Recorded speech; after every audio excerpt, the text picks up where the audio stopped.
నమస్తే. ఈరోజు మన స్టూడియోలో ప్రముఖ ఆధ్యాత్మికవేత్త, జ్యోతిష్య వాస్తు పండితులు, లలితాదేవి ఉపాసకులు బ్రహ్మశ్రీ నానాజీ పట్నాయక్ గారు ఉన్నారు. గురుగారితో మాట్లాడదాం. నమస్కారం గురుగారు. శ్రీమాత్రే నమః. గురుగారు, 2025లో 6 నెలలు మనకు కంప్లీట్ అయిపోయింది. రాబోయే 6 నెలల్లో వృశ్చిక రాశి వారి పరిస్థితి ఎలా ఉండబోతుంది? ఎలాంటి పరిస్థితులు వీళ్ళ జీవితాల్లో ఎదుర్కోవాల్సి వస్తుందంటారు? ఓవరాల్గా ఎలాంటి జాగ్రత్తలు తీసుకోవాలి? ప్రధాన గ్రహాల మార్పు ఏదన్నా దాని ఆధారంగా చెప్పండి గురుగారు. ఓకే అండి. ఇక్కడ ఫస్ట్ ఆఫ్ ఆల్ ఏంటంటే మనం వృశ్చిక లగ్నం వారికి ప్రధానంగా వాళ్ళ యొక్క న్యాచురల్ క్యారెక్టర్ అవుతుంటుంది. కాంపిటీషన్ స్పిరిట్ ఎక్కువగా ఉంటుంది. మీరు ఎనీ వృశ్చిక లగ్నం తీసుకుని 1 9 6th లార్డ్షిప్ కదా, 1 6 అంటేనే కాంపిటీషన్. వాళ్ళకి ఎవరు చెప్పక్కర్లే, చిన్నప్పటి నుంచి నువ్వు స్కూల్లో ఫస్ట్ ఉండాలని చెప్పక్కర్లే, జాబ్లో నువ్వు ఒక లీడర్ అవ్వాలని చెప్పక్కర్లే, బిజినెస్లో నువ్వు కాంపిటేటివ్గా తీసుకోవాలని చెప్పనవసరం లేదు. వాళ్ళకి ఆ కాంపిటీషన్ స్పిరిట్ ఉంటుంది, న్యాచురల్గానే ఉంటుంది. అంటే మీరు ఒక పిట్టకి అంటే ఒక పక్షికి నువ్వు గూడు కట్టాలని ఎవరు నేర్పించక్కర్లే, అది నేర్చేసుకుంటుంది ఆటోమేటిక్గా. ఎక్కడ ఏ స్కూల్లో ఏ కాలేజీలోకి వెళ్ళి జాయిన్ అయ్యి ఎక్కడ నేర్చుకోదు. ఇక్కడ ఏంటంటే ఇది స్కార్పియో లగ్నం అంటేనే కాంపిటీషన్. ఫస్ట్ ఇది దృఢంగా ఉంటారు, ఎంత పనైనా చేయగలుగుతారు, ఎన్ని గంటలైనా కష్టపడగలుగుతారు. ఇది వీళ్ళకు ఉండేటువంటి స్ట్రెంత్ చెప్పాలంటే. అయితే వీరికి ఇప్పుడు 6 నెలలు అయిపోయింది మనకి. మిగతా 6 నెలలు ప్రధానంగా ఏ గ్రహాలు మనకి రూల్ చేస్తాయంటే, శని వక్రిస్తున్నాడు మనకి. జూలై 13వ తేదీ నుంచి మీనరాశిలో ఉన్నటువంటి శని భగవానుడు వక్రగతి చెంది మనకి కుంభంలో ఉండే రాహుతో కనెక్ట్ అవ్వబోతున్నాడు. సో ఈ కుంభంలో ఉండే రాహు ఏంటి అంటే వీళ్ళకి 4లో ఉన్నాడు ప్రజెంట్. 5లో ఉండే శని 4లోకి వస్తున్నాడు. గత 2.5 ఏళ్ళ నుంచి వీళ్ళు అర్ధాష్టమ శని అనుభవించారు. ఇప్పుడు పోయింది కదా రిలీఫ్ అనుకుంది, మళ్ళీ వెనక్కి వస్తుంది. ఇక్కడ నేనేమంటానంటే, మీరు ఇదేదో వెనక్కి వస్తుంది కదా అని భయపడటం కాదు, దానికి ఏం చేసుకోవాలి? చలికాలం వచ్చింది కదా మనం భయపడతామా, స్వెటర్ వేసుకుంటామా? స్వెటర్ వేసుకుంటాం, భయపడం. జ్వరం వస్తే భయపడం, టాబ్లెట్ వేసుకుంటాం, అంతే కదా. తెలియని వాళ్ళు భయపడతారు, అయ్యో ఒళ్ళంతా వేడెక్కింది అంటారు. బట్ తెలిస్తే దిస్ ఇస్ సింపుల్ థింగ్. ఇక్కడ ఏంటంటే ఏవైతే ఈ విద్యా సంబంధించినవి గతంలో కొంత డిస్టర్బ్ అయిపోయినవి రిలీఫ్ అయిపోయింది అనుకున్నది మళ్ళీ అది వెనక్కి వస్తుంది. కాకపోతే ఇలా శని రాహువులు 4వ భావం మీద కనెక్టివిటీ ఉన్నప్పుడు ప్రధానంగా ఇది ఏమిస్తుంది ఇక్కడ అంటే, పాజిటివ్ ఫస్ట్ మనం చెప్పుకుంటే కనుక విదేశాల్లో ఉండి అక్కడ ఏదైనా స్థిరపడాలి, గ్రీన్ కార్డ్ హోల్డర్స్ అవ్వాలి, పిఆర్ పర్మనెంట్ రెసిడెన్సీ అంటుంటారు, అటువంటి వాటికి మాత్రం బాగా యోగిస్తుంది ఇది. ఎందుకంటే కర్మ విదేశాలతో కనెక్ట్ అయి ఉంది 4వ స్థానంలో. అంటే మీ యొక్క కర్మ విదేశాల్లో సెటిల్ అవ్వడానికి, ఎందుకంటే అది స్థిరాది స్వభావ రాశులు అంటూ ఉంటారు. సో స్థిర రాశి అయినందుకు మీరు అక్కడ సెటిల్ అవ్వడానికి తోడ్పడుతుంది ఇక్కడ. అంటే ఇది పాజిటివ్. మన నెగిటివ్ ఏమిటండి అంటే, ఇక్కడ ఒక్కొక్కసారి మనం చూడండి, చెయ్యని తప్పుకి ఈయనే చేసేయడం నిందపడుతూ ఉంటుంది. అసలు 1% కూడా వాళ్ళకి సంబంధం ఉండదు. పాపగ్రహాలు ఎప్పుడైనా 4వ స్థానంలోకి వచ్చినప్పుడు మనకి జ్యోతిష్ శాస్త్రంలో ఏంటంటే దీన్ని శీల స్థానము అంటారు. 4వ స్థానాన్ని అంటే వాళ్ళ క్యారెక్టర్ ఏంటి అని ఎలా చెప్తారు జ్యోతిష్ శాస్త్రంలో అంటే వాళ్ళు ఎలాంటి మనస్తత్వం కలిగిన క్యారెక్టర్ అంటే, ఇన్ సెన్స్ వాళ్ళు మంచి వాళ్ళ, చెడ్డ వాళ్ళ, లేకపోతే బాగా మోసగాళ్ళ, మ్యానిపులేట్ చేసే వ్యక్తుల, లేకపోతే మెంటల్లీ మనల్ని ఇబ్బంది పెట్టే వ్యక్తుల, ఇట్లాంటివన్నీ 4th హౌస్లో ఉంటుంది. వాడు మనసు మంచిది కాదు అంటుంటాం, వాడు బుద్ధి మంచిది కాదు అంటాం. సో ఈ 4th హౌస్ని అలాగే చంద్ర బుధుల్ని తీసుకుంటారు. సో ఇవి గనక బాగుంటే వీళ్ళకి బాగుంటుందని అర్థం. ఇక్కడ ఏమవుతుందంటే, గోచారంలో గనక శని రాహు కలిసినప్పుడు మన యొక్క క్యారెక్టర్ మీద మచ్చబడుతుంది. ఈ విషయాల్లో జాగ్రత్తగా ఉండాలి. ఇది ఎక్కడైనా ఏమాత్రమైనా ఇలా అనిపిస్తుంది అన్నప్పుడు మనం కొంచెం ఓపెన్గా క్లియర్గా, ఎందుకంటే వృశ్చిక లగ్నం 4th house is also Scorpio నుంచి 4వ స్థానం కుంభం కూడా సీక్రెటే. ఇక్కడ ఏమవుద్ది, కొంతమంది ఏం చేస్తారు తప్పు, ఇక్కడ అది జరిగినప్పుడు చెప్పకుండా ఉంటారు, మాట్లాడకుండా ఉంటారు. అక్కడ 2 రకాలుగా అర్థం చేసుకుంటారు అవతల. ఏం చేసేయడమో అందుకే మాట్లాడట్లేదు. చూడండి, ఏదైనా సంఘటన జరిగింది, ఆ వ్యక్తి పరారీ అయిపోయాడు అనుకోండి, ఏమంటారు అందరూ, తప్పు చేసేది కూడా పారిపోయాడు అంటారు. అది తప్పు చేయకుండా నేనేం చేయలేదు చూసుకోండి అన్నప్పుడు కొంత బిలీవ్నెస్ పెరుగుతుంది. ఈ మిస్టేక్స్ చేయకూడదు. ఎందుకంటే కుంభరాశి అనేటువంటిది ఏదైతే ఉంటుందో, వృశ్చిక నుంచి 4వ స్థానం అందులోకి రాహు ఉండి శని వస్తున్నాడో, కొన్నిసార్లు వీళ్ళు ఐసోలేటెడ్ అయిపోతారు.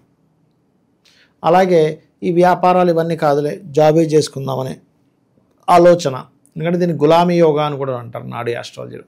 ఇటువంటివి, లేకపోతే వర్క్ ఫ్రమ్ హోమ్ చేయడం, ఈ బయట తిరగడాలు ఇవన్నీ ఎందుకు, ఇంట్లోనే ఉండి నేను ఏదైనా చేస్తాను అనుకోవడం, ఇటువంటివి ఎక్కువగా వీళ్ళకి తోడ్పడతాయి.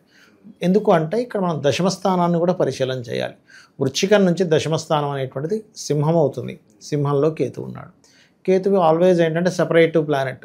వదిలేద్దాం, మానేద్దాం, ఇది మనకు వద్దులే, ఇంకో దానిలోకి వెళ్ళిపోదాం. కెరియర్ పరంగా ప్రత్యేకంగా వీళ్ళు చేసే వృత్తి ఏదైతే ఉంటుందో అక్కడ ఇది సింహరాశిలో ఉండే కేతువు కాబట్టి అధికారులతో వీళ్ళకి పడకపోవడం వల్ల, లేకపోతే వీళ్ళకి ఏదో ప్రమోషన్ ఇస్తాను, మీరు లీడర్ అవుతారు నెక్స్ట్ అని చెప్పని వాళ్ళు మాట మార్చేస్తారు. తర్వాత ఇంకోళ్ళు తెర మీదకి ఇంకోళ్ళు వస్తారు.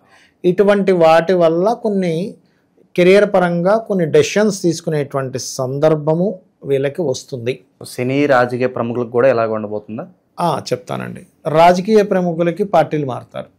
చెప్పాలంటే పార్టీలు మారడం ఎందుకు, మీకు ఈ రాశి ఎందుకు, నేను ఆల్రెడీ గతంలో సింహరాశిలో కేతువు చీలికలు ఏర్పడతాయి అన్నాం. అలాగే చూడండి, మనకి బీఆర్ఎస్లో కవిత గారు చీలిక, పార్టీ వచ్చి రాజాసింగ్ మొన్న చూశారు కదా, బీజేపీలో ఆయన పక్కకి వెళ్ళిపోయి ఇంకోటి ఏదో పెడదామని ఆయన ట్రై చేస్తున్నారు.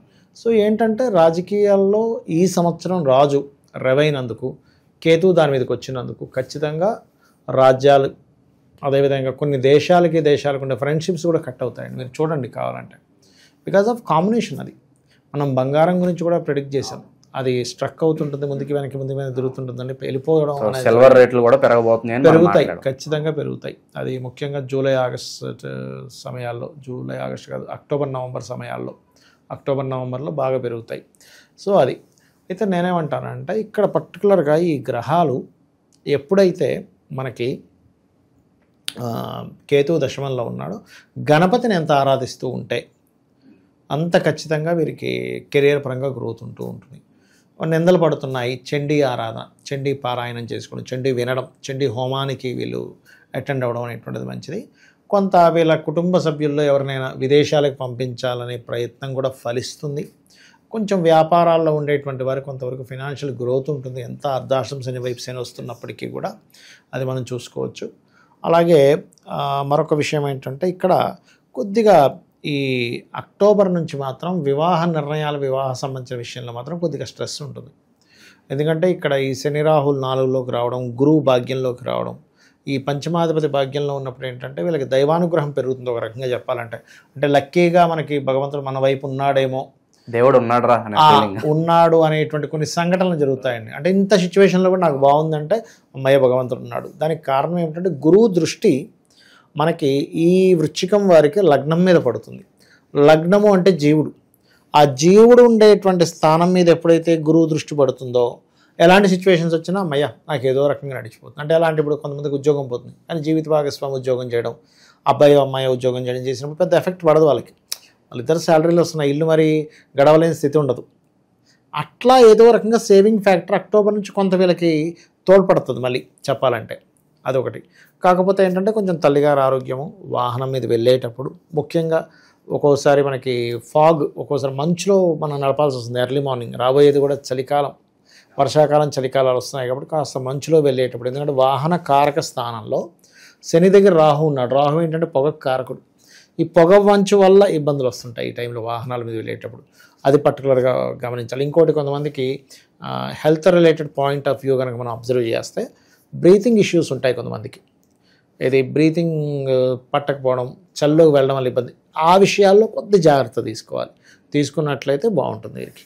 సో నిత్యం ఏదన్నా మంత్రం చదువుకుంటుంటే బాగుంటుంది అంటారా వీళ్ళేదన్నా? వీళ్ళకి ఎప్పుడైనా గుర్తుపెట్టుకోండి, దత్తాత్రేయుడు, దక్షిణామూర్తి స్తోత్ర పఠనం, లేదు నాకు కెరియర్ పరంగానే ఇబ్బంది ఉంది అనుకునేటువంటి వారు ఓం మాణిక్య మకుటాకార జానుద్వయ విరాజితాయై నమః అని నామస్మరణ చేయాలి.